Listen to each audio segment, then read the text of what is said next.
Hello friends, ಎಲ್ರಿಗೂ ನಮಸ್ಕಾರ. ಅನು ಕಿಚನ್ಸ್ಗೆ ಸ್ವಾಗತ. ಇವತ್ತು ನಾವು ನಿಮಗೆ ಒಂದು ಸಿಂಪಲ್ ಈಸಿ ಬ್ರೇಕ್ಫಾಸ್ಟ್ ರೆಸಿಪಿನ ಹೇಳ್ಕೊಡ್ಬೇಕು ಅಂತ ಅನ್ಕೊಂಡಿದೀವಿ. ಇದೇ ಮೆಂತ್ಯ ಬಾತ್, ಇಲ್ಲ ಮೆಂತ್ಯ ಪಲಾವ್, ಇಲ್ಲ ಮೆಂತ್ಯ ರೈಸ್, ಏನ್ ಬೇಕಾದ್ರೂ ಅನ್ಕೋಬಹುದು. ಮೆಂತ್ಯ ಹಾಕಿ ಮಾಡ್ತಾ ಇದೀವಿ. ಇದು ತುಂಬಾ ಹೆಲ್ದಿ ಆಗಿರುತ್ತೆ, ತುಂಬಾ ಟೇಸ್ಟಿಯಾಗಿ ಕೂಡ ಇರುತ್ತೆ. ಬನ್ನಿ ಹೇಗ್ ಮಾಡ್ಕೊಳ್ಳೋದು ಅಂತ ನೋಡ್ಕೊಳ್ಳೋಣ. ಮೊದಲು ಒಂದು ಜಾರ್ಗೆ 5 ಸ್ಪೂನ್ ಕಾಯಿ ತುರಿ, 10ರಿಂದ 15 ಬೆಳ್ಳುಳ್ಳಿ, 2 ಇಂಚು ಶುಂಠಿ, 4 ಮೆಣಸಿನ್ಕಾಯಿನ ಹಾಕೋತಾ ಇದೀವಿ. ಇದ್ರ ಜೊತೆಗೆ ಸ್ವಲ್ಪ ಪುದೀನ ಸೊಪ್ಪು, ಅದ್ರ ಜೊತೆಗೆ ಸ್ವಲ್ಪ ಕೊತ್ತಂಬರಿ ಸೊಪ್ಪು, ಇದನ್ನು ಕೂಡ ಜಾರ್ ಒಳಗಡೆ ಹಾಕೋತಾ ಇದೀವಿ. ಇದನ್ನೆಲ್ಲ ಹಾಕೊಂಡು ಚೆನ್ನಾಗಿ ಪೇಸ್ಟ್ ತರ ರುಬ್ಕೊಳ್ಳಿ. ನೋಡಿ, ಈ ತರ ಒಳ್ಳೆ ಪೇಸ್ಟ್ ಆಗಿ ರುಬ್ಕೊಂಡಿದ್ರೆ ಚೆನ್ನಾಗಿರುತ್ತೆ. ತುಂಬಾ ತೆಳ್ಳಗೂ ಅಲ್ಲ, ತುಂಬಾ ಗಟ್ಟಿಗೂ ಅಲ್ಲ. ಇವಾಗ ಮೆಂತ್ಯ ಬಾತ್ ರೆಡಿ ಮಾಡ್ಕೊಳ್ಳೋದಕ್ಕೆ ಒಂದು ಕುಕ್ಕರ್ಗೆ 3 ಸ್ಪೂನ್ ಎಣ್ಣೆನ ಹಾಕೋತಾ ಇದೀವಿ. ಅದ್ರ ಜೊತೆ 1 ಸ್ಪೂನ್ ತುಪ್ಪ ಸೇರಿಸ್ಕೋತೀವಿ. ತುಪ್ಪ ಟೇಸ್ಟ್ ಚೆನ್ನಾಗಿರುತ್ತೆ ತುಪ್ಪ ಹಾಕಿದ್ರೆ, ಅದಕ್ಕೋಸ್ಕರ ತುಪ್ಪ ಹಾಕೋತಾ ಇದೀವಿ. ಹಾಕೊಂಡಿಲ್ಲ ಅಂದ್ರೂ ಪರವಾಗಿಲ್ಲ.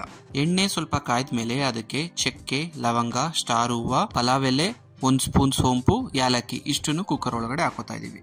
ಅಷ್ಟನ್ನು ಸ್ವಲ್ಪ ಹುರ್ಕೊಂಡು ಅದಾದ್ಮೇಲೆ ಅದಕ್ಕೆ 3 ಈರುಳ್ಳಿನ ಉದ್ದುದ್ದ ಕಟ್ ಮಾಡ್ಕೊಂಡು ಹಾಕೋತಾ ಇದೀವಿ.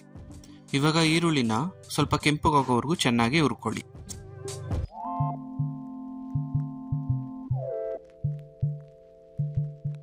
ಇವಾಗ ಕುಕ್ಕರ್ಗೆ 1 ಬೌಲ್ ಅಷ್ಟು ಮೆಂತ್ಯ ಸೊಪ್ಪನ್ನ ಚೆನ್ನಾಗಿ ತೊಳ್ಕೊಂಡು ಚಿಕ್ಕ ಚಿಕ್ಕದಾಗಿ ಕಟ್ ಮಾಡಿ ಹಾಕೋತಾ ಇದೀವಿ. ಮೆಂತ್ಯ ಸೊಪ್ಪನ್ನ ಈರುಳ್ಳಿ ಜೊತೆ ಚೆನ್ನಾಗಿ ಹುರ್ಕೊಳ್ಳಿ ಸ್ವಲ್ಪ ಹೊತ್ತು.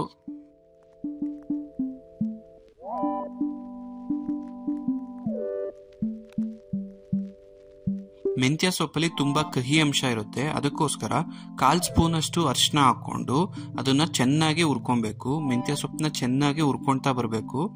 ಒಂದು 10ರಿಂದ 15 ನಿಮಿಷ ಆದ್ರೂ ಚೆನ್ನಾಗಿ ಮೆಂತ್ಯ ಸೊಪ್ಪನ್ನ ಹುರ್ಕೋಬೇಕು.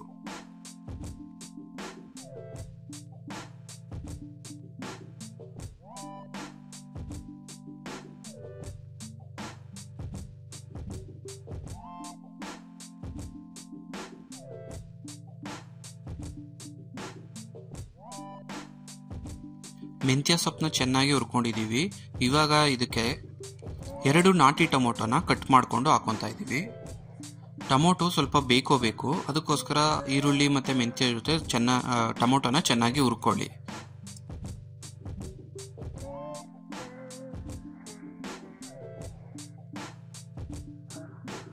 ಇವಾಗ ಇದಕ್ಕೆ 1/2 ಸ್ಪೂನ್ ಧನಿಯಾ ಪುಡಿನ ಹಾಕೋತಾ ಇದೀವಿ.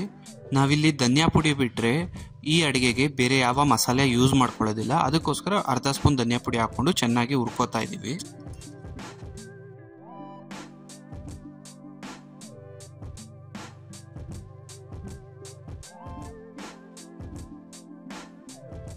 ಇದನ್ನೆಲ್ಲ ಇವಾಗ ಚೆನ್ನಾಗಿ ಹುರ್ಕೊಂಡಿದೀವಿ. ಇವಾಗ ಇದಕ್ಕೆ ಅವಾಗ್ಲೇ ರುಬ್ಕೊಂಡಿರೋ ಮಸಾಲೆನ ಸೇರಿಸ್ಕೊಂಡು ಸ್ವಲ್ಪ ಹೊತ್ತು ಚೆನ್ನಾಗಿ ಹುರ್ಕೋಬೇಕು. ಮಸಾಲೆ ಹಸಿ ವಾಸನೆ ಎಲ್ಲ ಹೋಗ್ಬೇಕು, ಆ ತರ ಚೆನ್ನಾಗಿ ಹುರ್ಕೊಳ್ಳಿ. ನಿಮ್ಗೆ ಗೊತ್ತಾಗುತ್ತೆ ಮಸಾಲೆ ಹಸಿ ವಾಸನೆ ಹೋದಾಗ ಅದ್ರ ಸ್ಮೆಲ್ ಚೇಂಜ್ ಆಗುತ್ತೆ, ಅಲ್ಲಿವರೆಗೂ ಹುರ್ಕೊಳ್ಳಿ.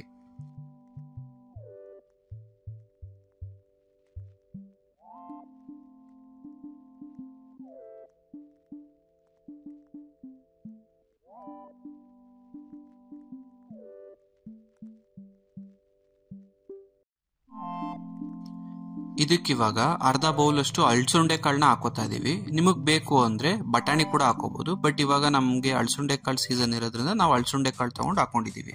ಇದನ್ನೆಲ್ಲ ಮತ್ತೆ ಇನ್ನೊಂದ್ಸತಿ ಚೆನ್ನಾಗಿ ಮಿಕ್ಸ್ ಮಾಡ್ಕೊಳ್ಳಿ.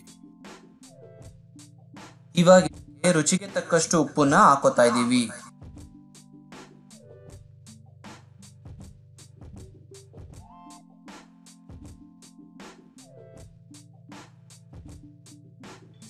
ಚೆನ್ನಾಗಿ ಮಿಕ್ಸ್ ಮಾಡಿಕೊಂಡು ಒಂದು 5 ನಿಮಿಷ ಈ ಮಸಾಲೆ ಎಲ್ಲ ಚೆನ್ನಾಗಿ ಕುದಿಬೇಕು. ಆ ತರ ಬಿಟ್ಬಿಡಿ ಒಂದು 5 ನಿಮಿಷ. ಮಸಾಲೆ ಎಲ್ಲ ರೆಡಿ ಆಗಿದೆ. ಇವಾಗ ಇದಕ್ಕೆ 2 ಗ್ಲಾಸ್ ಅಷ್ಟು ಅಕ್ಕಿನ ಚೆನ್ನಾಗಿ ತೊಳ್ಕೊಂಡು 5 ನಿಮಿಷ ನೆನಾಕಿಟ್ಟು ಅದನ್ನ ಹಾಕೋತಾ ಇದೀವಿ. ಅಕ್ಕಿನ ಮಸಾಲೆ ಜೊತೆ ಚೆನ್ನಾಗಿ ಮಿಕ್ಸ್ ಮಾಡ್ಕೊಳ್ಳಿ. ಮೆಂತ್ಯ ಬಾತು ಹೆಲ್ತ್ಗೆ ತುಂಬಾ ಒಳ್ಳೆಯದು, ಯಾಕಂದ್ರೆ ಮೆಂತ್ಯದಲ್ಲಿ ತುಂಬಾ ಕಹಿ ಅಂಶ ಇರೋದ್ರಿಂದ ಕಹಿ ಅಂಶ ದೇಹಕ್ಕೆ ತುಂಬಾ ಒಳ್ಳೆಯದು. ಅದಕ್ಕೋಸ್ಕರ ಮೆಂತ್ಯ ಬಾತನ್ನ ಮಾಡ್ಕೊಂಡು 15 ದಿವಸಕ್ಕೊಂದ್ಸತಿ ಇಲ್ಲ ತಿಂಗಳಿಗೊಂದ್ಸತಿ ಮಾಡ್ಕೊಂಡು ತಿಂತಾ ಇರಿ. ಇವಾಗ ಇದಕ್ಕೆ ನೀರ್ ಹಾಕೋಬೇಕು. ನಾವು 2 ಗ್ಲಾಸ್ ಅಕ್ಕಿ ತಗೊಂಡಿರೋದ್ರಿಂದ 2 ಗ್ಲಾಸ್ ನೀರನ್ನ ಹಾಕೋತಾ ಇದೀವಿ.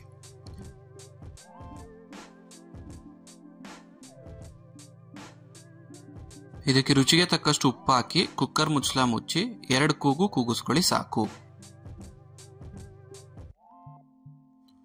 2 ಕೂಗು ಕೂಗಿಸ್ಕೊಂಡಿದೀವಿ. ಮೆಂತ್ಯಭಾತ್ ರೆಡಿ ಆಗಿದೆ. ನೋಡ್ತಾ ಇದ್ದೀರಾ ಎಷ್ಟು ಕಲರ್ಫುಲ್ ಆಗಿ ಕಾಣ್ತಿದೆ ಅಂತ.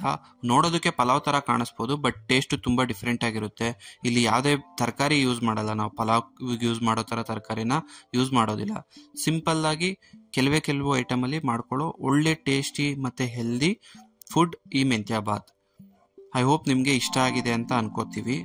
ನೀವು ಒಂದ್ಸತಿ ಟ್ರೈ ಮಾಡಿ ಹೇಗಿತ್ತು ಅಂತ ನಮಗೆ ತಿಳಿಸಿ. ತುಂಬಾ ಹೆಲ್ದಿಯಾಗಿರೋ ಫುಡ್ ಇದು. 15 ದಿವಸಕ್ಕೊಂದ್ಸತಿ ಇಲ್ಲ ತಿಂಗಳಿಗೊಂದ್ಸತಿ ಮಾಡಿಕೊಂಡು ತಿನ್ನಿ, ಟ್ರೈ ಮಾಡಿ ಹೇಗಿದೆ ಅಂತ ನಮಗೆ ತಿಳಿಸಿ. ಇದೇ ತರ ಹೊಸ ಅಡುಗೆಗಾಗಿ ಅನು ಕಿಚನ್ಸ್ನ ಸಬ್ಸ್ಕ್ರೈಬ್ ಮಾಡಿ.